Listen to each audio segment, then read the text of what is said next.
they don't owe you anything. And you do have to earn their trust and respect. And my goal on these calls is to be considered a trusted advisor. That's what I want to position myself as, not as someone who's selling to them, but someone who is here to help you find the best solution forward. Welcome to the Smart Gets Paid podcast with me, Leah Niederthal. I help women land higher paying clients in their independent consulting businesses, but I've never been a salesperson. My background is in corporate marketing, and when I started my first consulting business, I learned pretty quickly that it's about 1,000 times harder to sell your own stuff than it is to sell someone else's.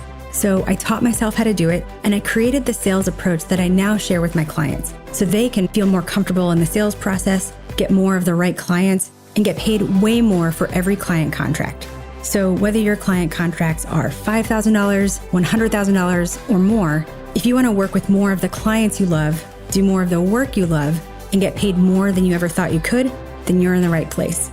Let's do it together. Thanks for tuning in, and don't forget to rate, review, and share. Hey there, Leah here. Thanks for tuning in. I hope that wherever you're listening to this, wherever you are right now, I hope you're having a great week, making some good progress on your business, and taking some time for you. So in episode 57, I talked with a woman who she and her co-founder were struggling with how to bring their big agency experience to the smaller brands and the smaller clients that they were working with now. But I also talked to a lot of women who want to go in the opposite direction.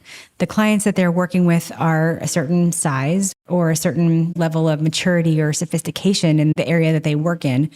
And they want to work with bigger companies, maybe more established companies. And let's face it, companies with more money. They want to go from catching small fish to catching bigger fish. But they struggle with how to reach those potential clients and then how to get their work actually sold in. Because what they find is that to be successful getting these bigger fish, it's not just about having a more professional website or pricing your work higher. The sales process of getting their work sold in these bigger fish is entirely different. And it just takes different skills and strategies. And so I wanted to invite onto the podcast someone who I worked with who made this shift successfully. And she's going to share with you how it's different and a few things she learned. So I'm really excited to share my conversation with Nora Shepard. Nora is the head of business development at a personal branding agency called Simply Be. And I just have to tell you how we came to work together. So a few years ago, I coached Simply Be's founder, Jessica Zweig, on how to get more clients into the agency. And she killed it. And the company started growing in the type of clients they were getting and the type of work they were doing. Pretty soon after that, something happened that often happens when companies reach a certain level, which is that Jessica wanted to bring in another team member to help her do business development so that she could take some of that work off of her plate and eventually have that person lead biz dev for the agency. That person was Nora Shepard. And so Jessica sent Nora to work with me in the program I was running at the time called Signed. And I got to tell you, Nora took to it like a fish in water. She was such an enthusiastic student and really leaned into learning and applying what she was learning in real time to the real sales processes that she was going through with her actual potential clients. And I have to say, she blossomed. Can I say that? I'm saying it. She blossomed. I've said this to her before. And so now Jessica and the agency, armed with a team member who actually knew how to lead sales, the agency could not only get better at landing their core clients, but start to go after bigger clients, those bigger fish. And that's what they did. And now they're working with companies and organizations that are household names and doing personal branding for leaders at the highest levels in the company. And Nora has led that effort. And it's paid off in spades. Simply Be has gone from a 3-person agency based in Chicago to a 30-person company. And that was just at the time that we recorded this, so it could be more people now, but a 30-person company with offices in Chicago and Nashville. They're amazing. And in fact, when I wanted to rebrand my business a few years ago, I went to Simply Be to do it. So I asked Nora to come on the podcast and talk with me about what it takes and what it's like when you start to sell to these bigger fish. And this actually isn't the first time we've talked about this. Nora also joined me in the academy where she led an incredible session for our members about how to lead the sales process in a complex selling environment like the ones that you find in these bigger clients. She shared some of her secrets about how to talk about budget early on, even when your client has an allocated budget, how to find what we call the champion, which is a key role in the sales process. She shared her tips on how to help clients identify and really secure budget from other departments, and so much more. There were so many good nuggets in this training. Nora's session was part of a module we did on navigating the jungle, essentially understanding what's going on the client side so that you can work with your clients and help them get your work sold in. Because when you're trying to get work sold in, there are a lot of things that you can and should be doing on your side, but we also have to understand what's going on the client side. And so Nora's session was part of that module. If you're in the academy, you can find the recording of that session in the guide section of the portal on how to lead a complex sales process. So take a listen to my conversation with Nora Shepard about how to start selling into bigger fish. And at the end, I'll come back and share a lesson you can apply to your business. And then hopefully someday soon, you'll partner with us to help you build your consulting business, and you'll come back on the podcast and share your story too. Enjoy. Nora, I'm so happy that you're here. Thanks for being here. Oh my gosh, it feels like such a long journey to get here, like such a full circle moment. It's really cool. It is. Because when did we first get into each other's orbit? Was it 2018? I think I think it was. I think that's when I first started working with Jess. Yes. And Jessica then had me sign up for your course, which she still says is the best money she ever invested in the business, which is very funny. That is so funny. Yeah, I love it. That makes me feel so good. You transformed it. Yeah. Well, let's talk about that, because I think that, as I've been around your, in the orbit of Simply Be and seeing how you guys have evolved, the evolution is so exciting, and that's sort of what I want to talk about here. And you've had, of course, not just a front row seat, but you have been a key driver in that. So tell the good people what you do at Simply Be. Well, I guess our boilerplate is at Simply Be, we transform executives and teams inside of companies into magnets to new opportunities and more revenue by way of executive personal branding. And it has been quite a ride. We just celebrated our 6-year anniversary, actually. Yay! Happy anniversary. Thank you so much. It's very exciting. It's been quite a journey. And what is your role inside the company? No, that tracks. So I'm I'm one of the founding members alongside our CEO, Jessica, and our VP of marketing, Alexa Narby-Titus. And today I serve as our head of business development. So I oversee all new partnerships, all sales. Right now, my focus is on opening a second office in Nashville. So spearheading expansion into new markets. And man, it's cool to get to be almost like the gateway of who comes into the agency. It's really, really fun. Yeah. And what were you doing when we first started working together? So I guess because I started working with you, I think before I even was the head of accounts. So when you and I first started engaging, I guess now I can tell kind of like my story of how I even got into sales. Okay, cool. So when I met Jessica, I was a content manager at a political tech startup. I thought I wanted to be a writer after college and got this job and realized not for me. And I love working with people. And I'm making a long story way short, but wanted to work with people, started to explore different career options that could allow me to do that. And sales was obviously one of the possible paths, but I had yet to experience like sales as a service or sales as value, like a value-driven career. I remember my brother at the time was like, if you're interested in sales, just go get a job at Yelp and learn how to cold call. And I was like, that sounds absolutely soul crushing. Yeah, that's that sounds fine. awful. That sounds horrible. So no, even though I don't really have an example of what I'm looking for, met Jessica, and started writing for her as well, started freelancing, and it kind of expanded into what the role is today. So I think when I met you, I was still technically growth manager, which was kind of a catch-all role. I was doing like anything. It was just me, Jessica, and Alexa, and a couple of other people. Titles were kind of meaningless at that time, but I was interested in sales and Jessica was the only salesperson at the time and introduced me to you. So I think when I met you, I was still growth manager and I sold on the side. And then I managed up the accounts team and continued to manage on this, like sell on the side. And now selling is finally my full-time job. Yeah. Well, and now for where you guys are and where you want to go, you do need somebody, sort of focus on this. So let's talk about that evolution. What was going on in the business and in your client base before you really stepped into this role? Who were you selling to? What was the process like? Tell me how that went. Who we're selling to has been kind of the biggest evolution, like what our vision is, what our mission is, what matters to us at the crux of what we're selling. That hasn't changed that much. Like personal branding has always been what we sold. But when you and I first met, we were selling primarily to individual consultants, like mostly entrepreneurs, coaches, lifestyle, that kind of person.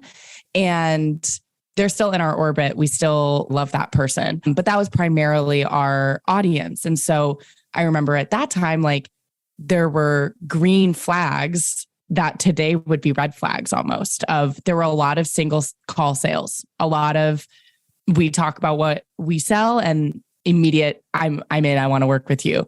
Today, if someone says, I'm ready to work with you right now on the first call, that's actually a red flag that they probably aren't quite ready, or they haven't engaged enough decision makers. Like they're really emotionally excited, but they haven't thought logistically yet. So it's been interesting that like the same behavior means different things because of who we're speaking to now.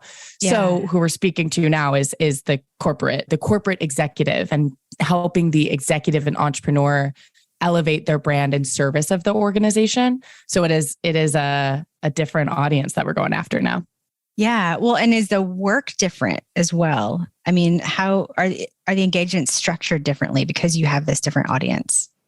Not really. I mean, going back to actually your kind of building blocks, right? Like you have these packages that you helped us put together, those packages back in the day of what these different offerings could look like.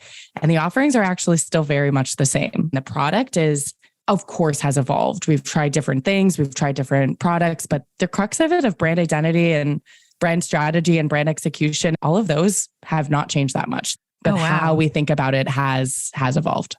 Oh, I love that. All right.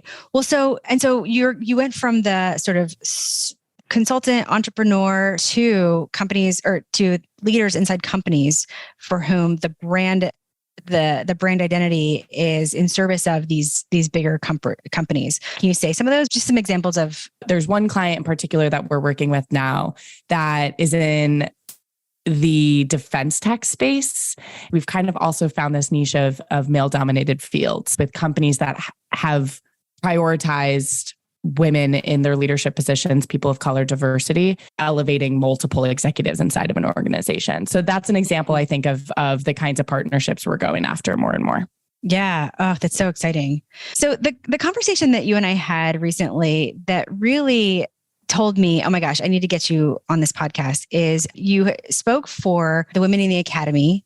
We were doing a module on the sales process, what we call navigating the jungle, the intricacies of the sales process, understanding what's going on the client side, so you can better navigate that and help your client sell in on your behalf. Because as you and I both know, 90% of selling happens when you're not there. And so when we had that conversation, I was like, oh my God, it was so clear to me that not only has your business evolved, but the sales process has really evolved with it, because you've gone from the old client avatar to this new client avatar, and the new client avatar is much bigger companies. And so I wanted to ask you, because I think that, a lot of the women I work with sort of, and we were just talking about this before the call, like they might want to sell into bigger companies, right? They might want to sell in bigger engagements.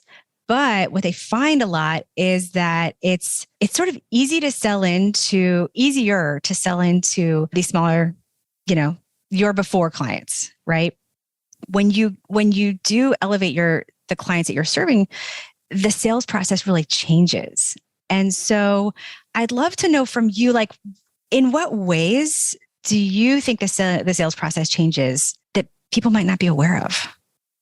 It's such a good question. And I was thinking about this before this call. I think it's so true. And I think the easiest way to explain, I think the main difference is by looking at the buyer's journey. When you're selling to individuals, the emotional buyer's journey and the process buyer's journey align. So if I got someone super excited about that was my challenge, was to get someone excited and for them to understand what I do. And when I'm selling into individuals where they're the only decision maker, where really that they're the only decision maker, it's just them, right? They're doing it for them and they're the ones paying. It's aligned. Now, when you're selling into organizations, I really had to separate the emotional buyer's journey with the process buyer's journey. And every single person that I speak to has their own emotional buyer's journey. So that was every person that you encounter in the sales process, which might be your first point of contact, and it might be some of the other stakeholders that are brought in. An average of 8. I'm sure you know that stat, but it's an average of 8 when you're selling into B2B corporations. You speak to an average of 8 individuals inside of that, which is crazy to think about. And so that's 8 emotional buyer's journeys with 1 corporate process buyer's journey. And I didn't actually even know that because I never had to think of them as separate journeys. And that separation, that like disentangling, has helped me from a framework perspective of like every new person that I talk to, it doesn't matter if the person before was psyched if they don't have the final decision-making power. That is a really important part of it. You can't skip any steps is the other really frustrating part about corporate selling, because you want to skip steps, you get excited. However, when you realize that you're selling into a system, you're not selling to a person, you realize that you really do have to disentangle that, which empowers you in a different way to ask different questions, because you're like, getting them excited about the product is step 1. But it's not actually a solution if it's not realistic. So I also have to ask these other questions. Yeah. I mean, the type of information that you need is so different. And it's the reason why wanting the solution isn't enough, right? Right. And it's also why, what a lot of people do is they just, throughout the sales process, they just share more information, but more information doesn't even help. If the process can be complex, it's that process piece that I think a lot of people don't quite understand, either don't understand, want to skip, or get really frustrated by, because it can be frustrating. Yeah. Yes, it can be. And it's a lot of like slapping your own hand of like, you're skipping steps again. I constantly have to roll myself back, but at a certain point, you just get burned enough times of seeing down the road the effects of not asking the hard questions earlier on, that like now I'm just, I'm going to ask them anyway. Yeah. Well, what are the steps that you think are easiest to want to skip? The budget question. I think everyone hates that question, or just the budget conversation of like, when you are selling into a corporate environment, you can't make promises as off the cuff or as quickly, or you can think on the fly of what the right solution is, because it's a lot more custom. There are a lot more custom packages. Mm-hmm. And that is no longer the case. We have our packages set because we have a whole agency trained to deliver this particular kind of package. So now it's about, do I even have the right solution for their problem? And so I say no a lot more as well, which is really uncomfortable, I think, for the salesperson. I realized I didn't actually answer a question, so I'm going to go back to that. What are the skips that people are most likely to skip? The budget question for sure. And I also think that I find that I am more likely to almost phone it in or like say good enough to a loose budget or a loose problem statement where they come in and they're like, I know I need to do this. And in the past, I would accept that as a good enough motivation, but that's actually not the right problem statement. Like, what are we solving for? Not just emotionally, I want to do this, or I want to be a thought leader, because that's not a strong enough motivation to take you through a whole year with us or to take you through this project. Yeah, absolutely. And this comes up a lot with some of the women I work with, because they'll say people can't articulate why they need me. They just need me, or they need this, or they need marketing help, or they need, leadership development or what have you. And I think on the surface, that does sound like a good problem, but it's not a problem.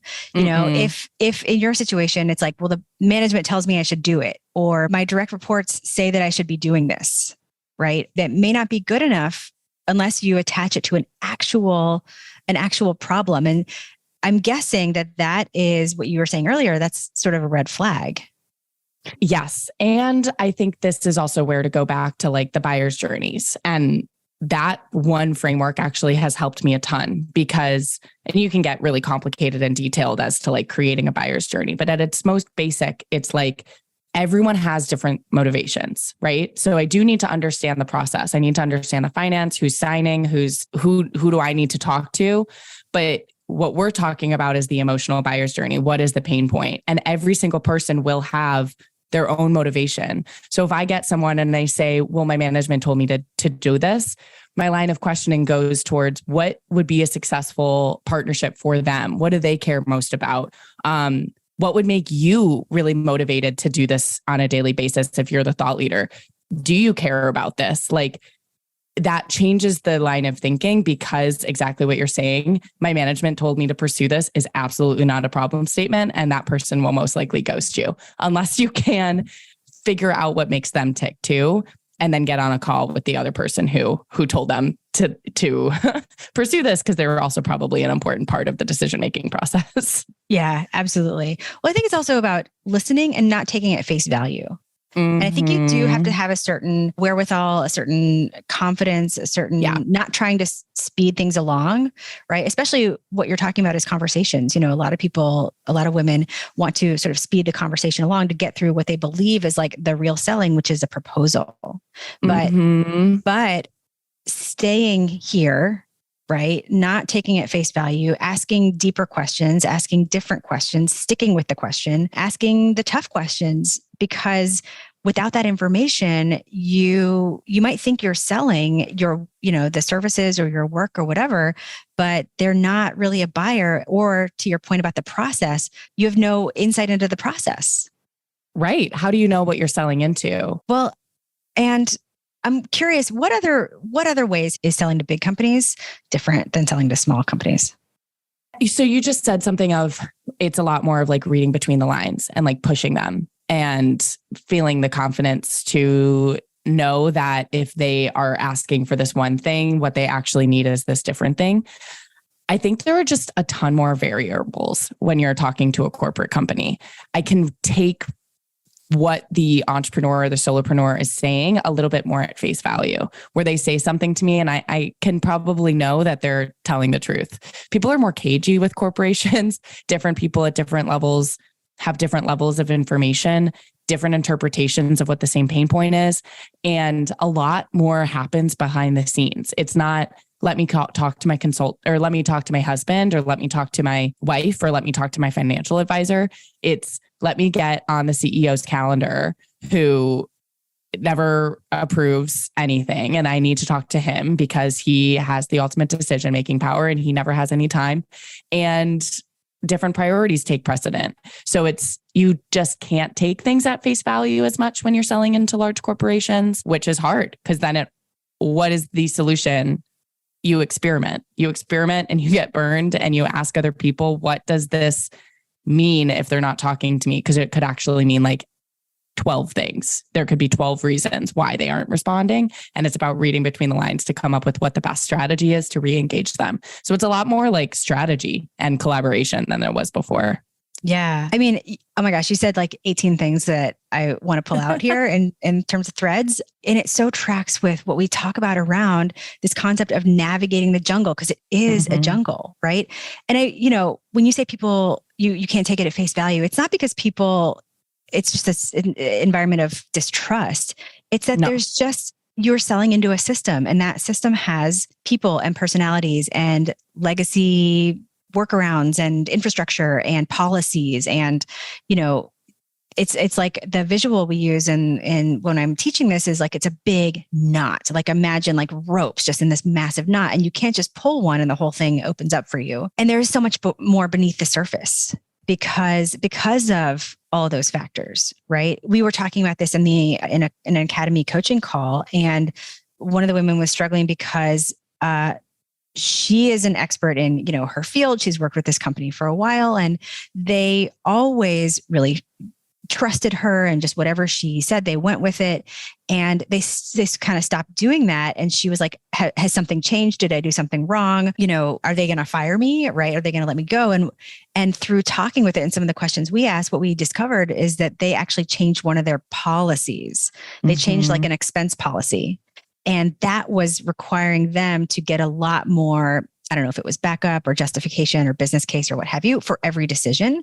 And it wasn't about her, right? But this little policy shift changed how she conducted the work and how she sold in more work, right? Exactly.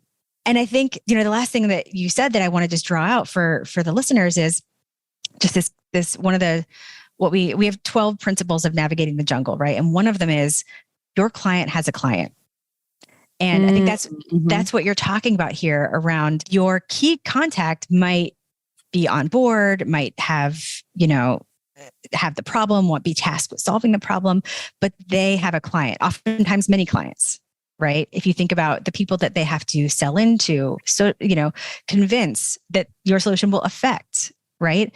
And so just this idea of, you know, it's not people, you can't take it at face value, not because of, you know, just not because of anything for any one person. It's just that the constraints that your client has to work within are so different.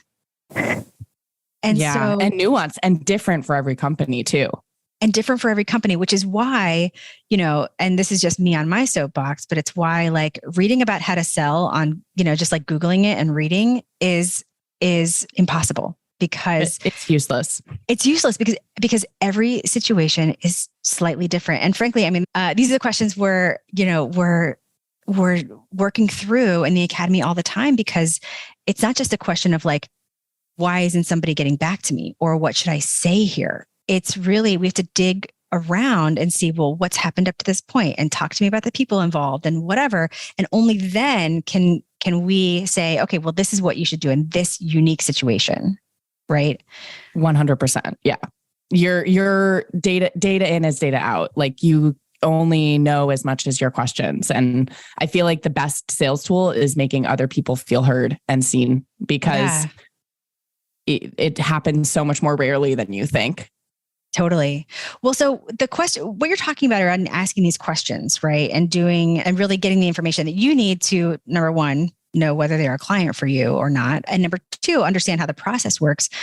That all happens in the discovery call, right? And I know that you've spent a lot of time really working that process. Talk to me about how you think about the discovery call and how it's worked for you. Yeah, there's a lot of parts of the sales process that I'm not great at. This discovery is one of my favorite parts of the sales process, because it's like your first time meeting them. You're both dating each other. It's actually, I think, kind of fun. And the discovery call, I come in with no expectations. I come in with preparation, but no expectations as to how we might solve their problem, because I don't know what their problem is yet. So I will say on the discovery call, I do maybe 20% of the talking. That's like number one piece of advice is like, talk so much less than you think you should. Ask way more questions than you think is necessary, and really continue to slap your hand every time you catch yourself making assumptions. Like, you know, Jessica and I, when we're on sales calls together, it's so easy to jump to they need this, or they need X, or they need Y. And so many times when I'm like, okay, I catch myself, I slap my hand, go back to the line of questioning, something else comes to light, or their problem is actually like 3 layers than what they thought the problem was. Yeah. And that's what we're solving for. And then there's so much more bought in. So the discovery call is like, listen way more than you think you will. Do research ahead of time, because the worst feeling when you hop on a call, and this is something else I'll say too, when you're selling into corporations, like you think of what you do all day long, like you swim in it. I swim in personal branding, but for them, it's a 30-minute conversation that their boss might've made them take, or they're doing exploratory mode. Who knows what their motivations are? So coming and saying, I have done the research. I know who you are. I know what I can find online. I want to hear from you. Like, what Tell me about your journey from your perspective. So I do the research. I come in and I know who they are, but I don't make any assumptions. I say, fill in the blanks for me. Talk to me about your journey. It's cool if you ramble. Most people do. I will pick up what's important. That's how I start every call. They always laugh. They always loosen up. They're like, oh, okay, cool. I will ramble. And then they always do. And that's where the nuggets lie. And it just immediately builds trust and breaks the ice and gives me so much more information than I would have if I came in hot and was like, I did this research. Here's my best assumption. Here's my guess of what you need, which is, I think, a mistake a lot of salespeople make. Yeah, absolutely. Oh, I love that as an opener. Just a beautiful, casual, welcoming, warm opening line. That's great. It's worked well. It's worked well for me. Feel free to steal it. So what have been some results that you've seen in this process? I mean, where are you now? I mean, we're doing really well. I think we have always had, like I said, strong mission, strong vision from the start. We believe, you said this on the Academy call, and I think this is true, when I was giving some sort of story or advice, and you were like, you got to believe in what you're selling. Like everything that Nora is sharing, everything I'm sharing right now is like, I genuinely believe that it is an equal, pure mindset place to be, because I believe in what I'm selling. So it is an equal exchange of value. Like your dollars allow us to help you, and I won't take it if I don't think that we can help you.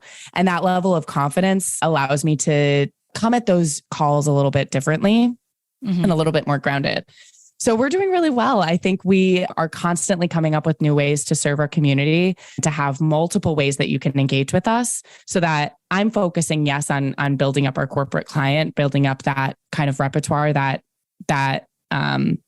book of business, if you will. But we also are having all of these other initiatives to serve as many people as we can, really democratizing personal branding, because we only have so much capacity to take on a certain number of clients, but that doesn't mean that we don't want to help lots of other people. So we're doing really well. 2023 is off to a roaring start.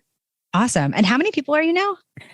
I lose track. I think like somewhere between like 20, anywhere between like 20 and 30, 35 on any given day. It's a fully running team. So you went from 3 in 2018 to somewhere between 20 and 30 now in a new office.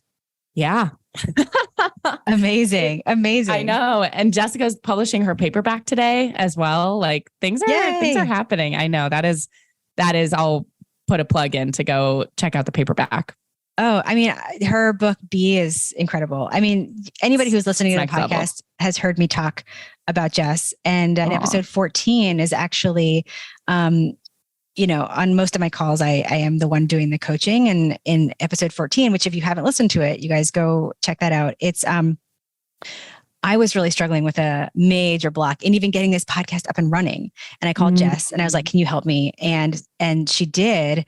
She really, unblocked the block. And that's what you hear in episode 14. It's like Jess is coaching me instead of me coaching other people. I haven't heard that. I'm definitely going to go listen to that right after this. Oh, Jess is great. Amazing. Yeah, she's amazing.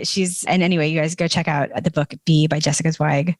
So I got to ask, what are 2 or 3 of the most important things you learned from the system you learned in working with me that have really contributed to your success here? Peer mindset, hands down. That one absolutely transformed everything for me, to be completely honest. I actually still reference it all the time, both in my mind and to my team, of coming and exactly what I just talked about, right? Like believing that you are their equal. It's not deferential. It's not like, I need your money. It's an abundance mindset. I believe in what we do. I believe in my solution. And so for the people who need us, we can really help them.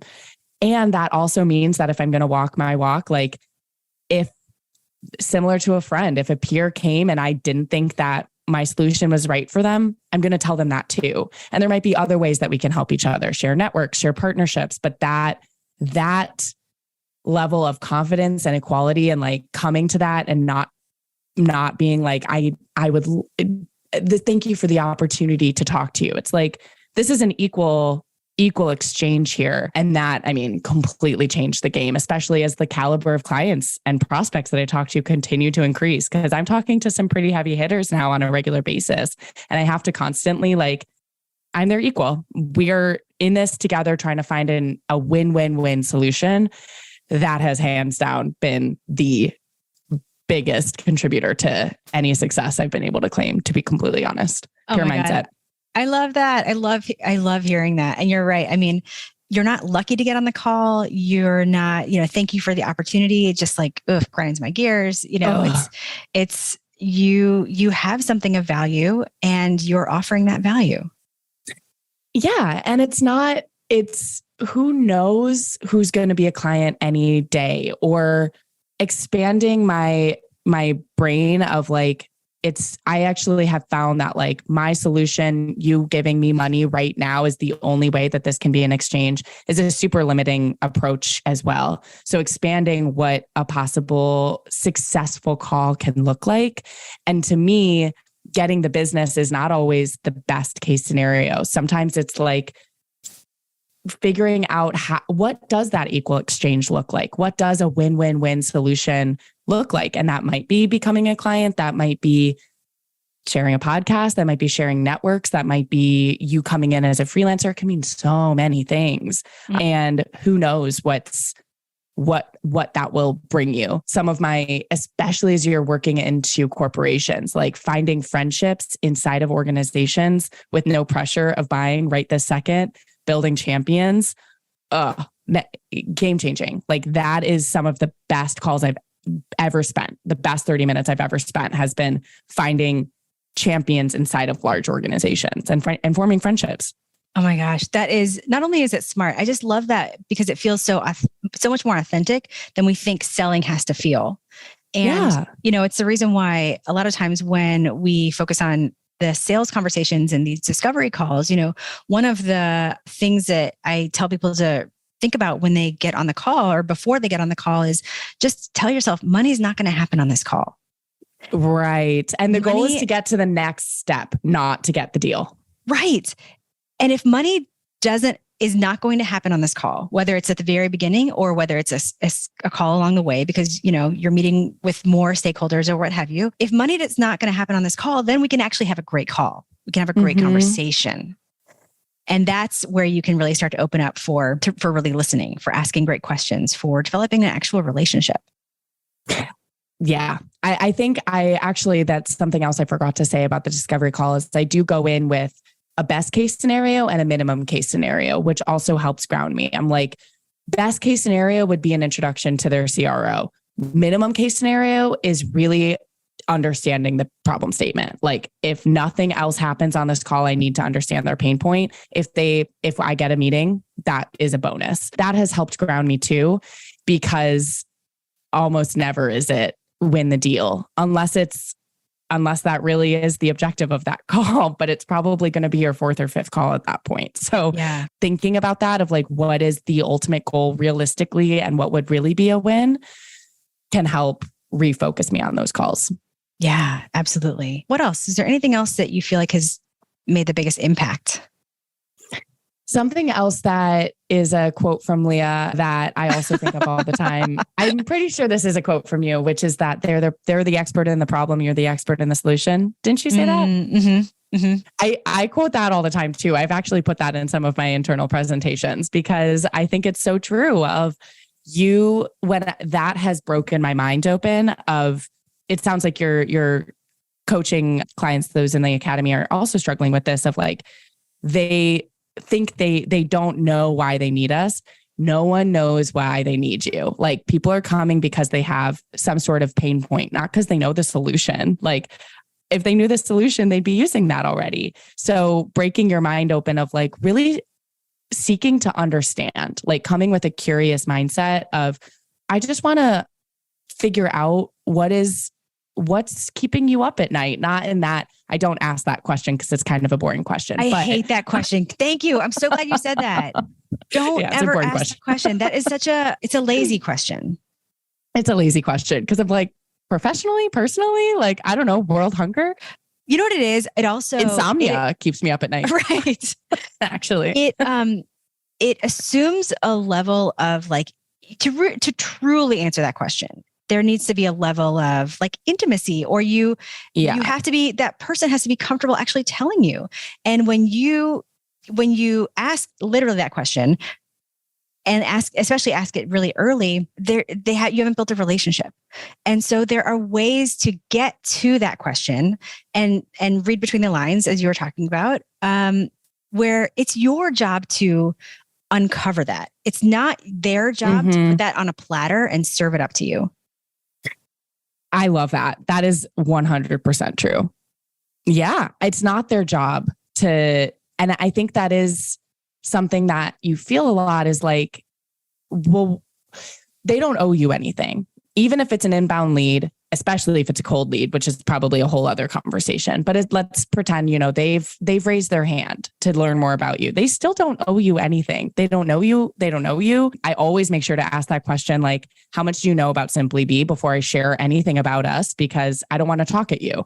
I want to only share information that's new and useful for you, because otherwise it feels like a pitch. And that is, I think it helps depersonalize it if you remember that they don't owe you anything, and you do have to earn their trust and respect. And my goal on these calls is to be considered a trusted advisor. That's what I want to position myself as, not as someone who's selling to them, but someone who is here to help you find the best solution forward. That's what I'm here to help you do. That could be us. That could not be us, right? I, again, want to help you figure out what is the best way to solve this problem. And that helps depersonalize it, because I have to build upon that trust. So I start with like easy wins. Here's what I'm hearing you say. That is always the first piece of quote unquote like advice that the best sales tool is getting someone to feel seen and heard. And so here's what I heard you just say, like, and what I'm picking up between the lines. Am I understanding that correctly? And almost like 9 times out of 10, they're like, I didn't know that was what I said. I can't believe you just picked up on that in what I just rambled for 10 minutes about. But yes, that's exactly what it is. And that's how I gain their trust, not by coming in hot and saying like, what keeps you up at night? It's like, that's like a journaling question that my therapist might give me, not someone on a sales call, like just the audacity, So yeah, I hate that question. And just thinking of it more as like, how can I make small movements to earn their trust? Yeah, absolutely. Oh, okay. So if you're listening to this, just please pick up some nugget that Nora shared here and don't ask what keeps them up at night. Lazy question. Yeah. So we've talked about how our work together has changed the business, but I'd love to know from you, what changes have you seen in yourself? Sales has been maybe the single, except for maybe building this business, but I think sales has been the biggest confidence booster for me, because I feel like a superhero when I do it well. Like, it feels so rewarding and fun to be like, I navigated that jungle. It does feel like that when you do a full sales cycle. So just the confidence that and you see that spread of, I can handle it. I can handle rejection. I can handle people saying no. I actually know that most no's have nothing to do with me. So that is also pretty cool to realize. And like, just the confidence that it's been able to offer me, and seeing how that has expanded into my personal life. My theme for this year is actually renegotiating my relationships on my personal level, like figuring out my boundaries and what my relationship should look like, which I don't think that I would have ever gotten to that point if it hadn't been for this journey of sales and learning to ride those waves, baby, because nothing feels better than selling. Nothing feels worse than a sale you were super hyped about that just fell through the cracks. Like, that sucks too. And both extremes are just realities of the job. And so learning how to ride that wave has been another really key learning that any entrepreneur can probably relate to, but like, is really a very critical part of the journey. Because if you expect it to be fun all the time, you're going to feel sad all the time, most likely. Yeah. Or you'll do what one of my Academy members calls breaking her own heart. Mm-hmm. Yeah. Their COO, Amy, she's amazing. But one time she said, like early on, I was like, because for the first several months of this job, it was a lot of like, how do I manage my emotional reactions to this? This is hard. Like, I don't know how to not take this personally. Amy made a joke, but she was like, the secret to sales is developing a cold black heart. She was kidding. And it's not true, but it does kind of feel like that of disentangling your own emotions. I don't give a prospect that power to affect my personal life anymore, which has made me, able to make more authentic connections. Quite honestly, it's sales is really counterintuitive in a way. Like a lot of things that you're scared of that, if I talk about money, I'll lose the relationship. If I talk about money, I actually have learned that I gain their respect a lot faster. So it's these counterintuitive, I'm scared of something.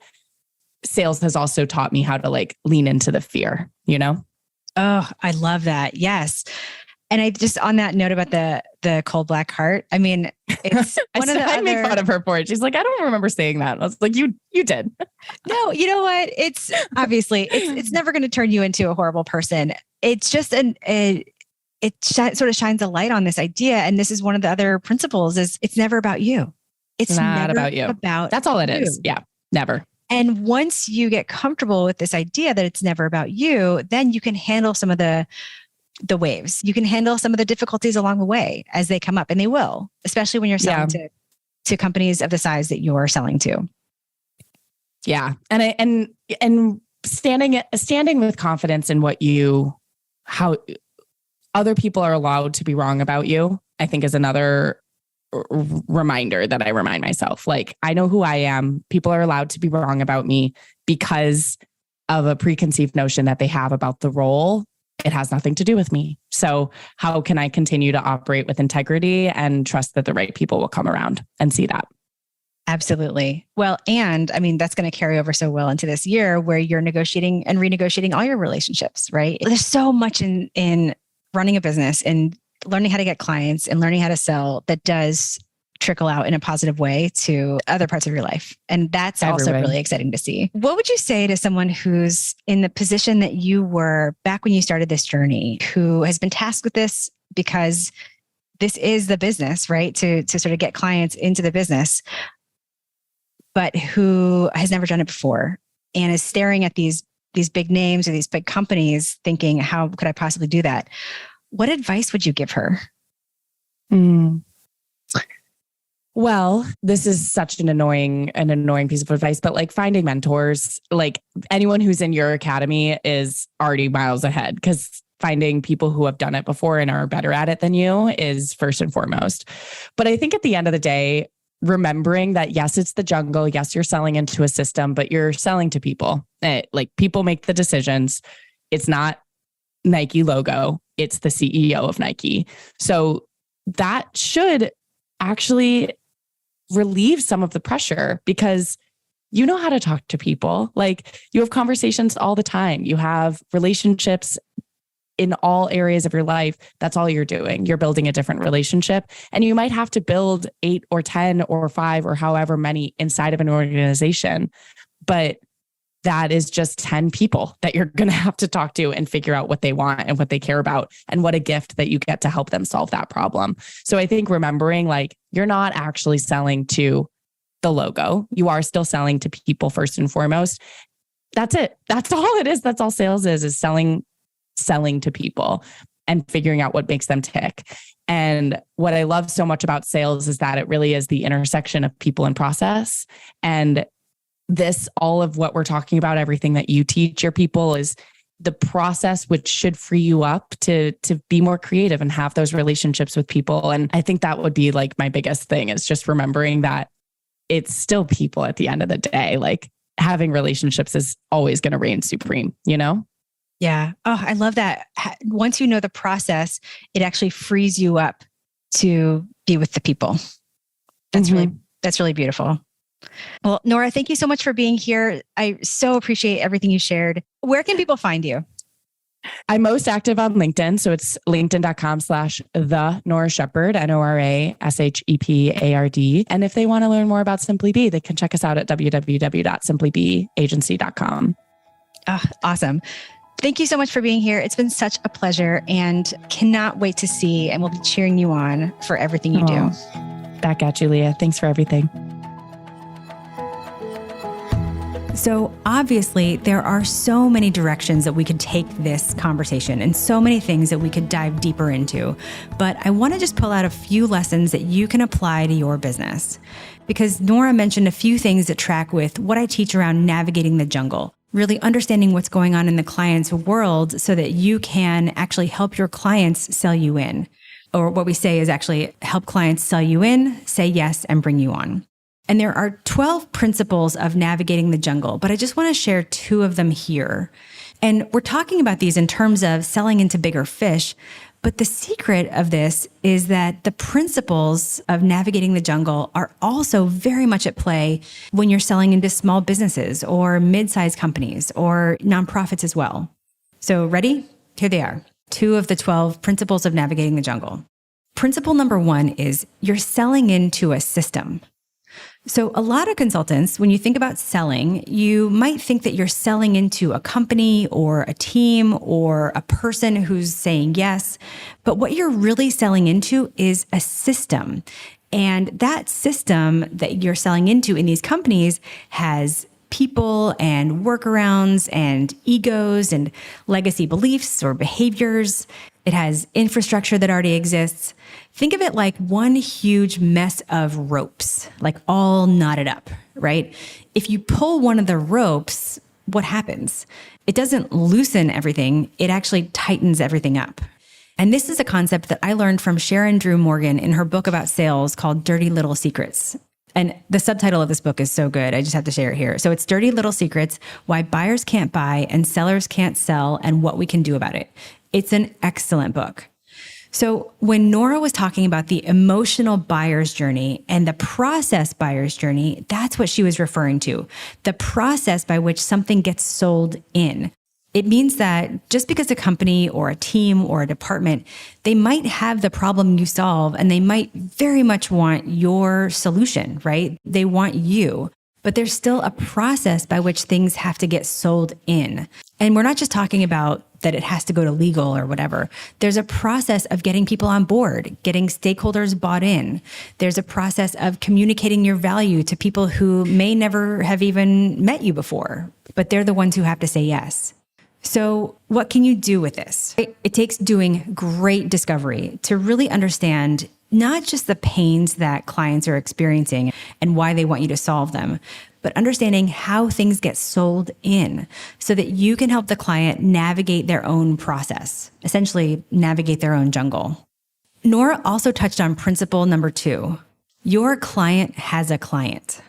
So you heard me mention this one in the conversation. And what it means is you might think that your client is the person that you're working with in the sales process, like your main contact, right? But we always need to be aware that your client has a client. Maybe they have a boss, or maybe they have a team that they need to get buy-in from, or a board. Maybe they have to communicate up to other leaders or across to peers, or even down to their direct reports. And similar to, what I mentioned in number 1, we're not just talking about the people who literally need to process the contract, right? Like finance or procurement. Although those people, they are important. What we're talking about is understanding whose opinion or whose influence or approval or who else's beliefs are at play on your client and at play in the sales process in ways that you might not have considered before. Like even if you're selling to the CEO, you might think that the CEO is the ultimate decision maker, but the CEO has a client too. Many clients, actually. The CEO's clients might be a board of directors or investors or trustees or shareholders or the executive team or the employees. So what that means for you is kind of 2 things. First, of course, we have to do great discovery to understand who those people are. But the more important thing I want you to take away from this concept that your client has a client is to be compassionate, because your clients have a client too, and they have to sell you into that client, which can take a whole entire process in itself. And so help them do that by arming them with the language and the tools so they can sell you in. Because when you're selling into companies, 90% of selling happens when you're not there. So those are 2 of the 12 principles of navigating the jungle. And so I want to invite you to, the next time you're in a discovery call with a client or you're in a sales process with a client, I want to encourage you to try to incorporate these 2 principles, because when you can do this well, it makes the sales process easier and you'll be able to catch bigger fish.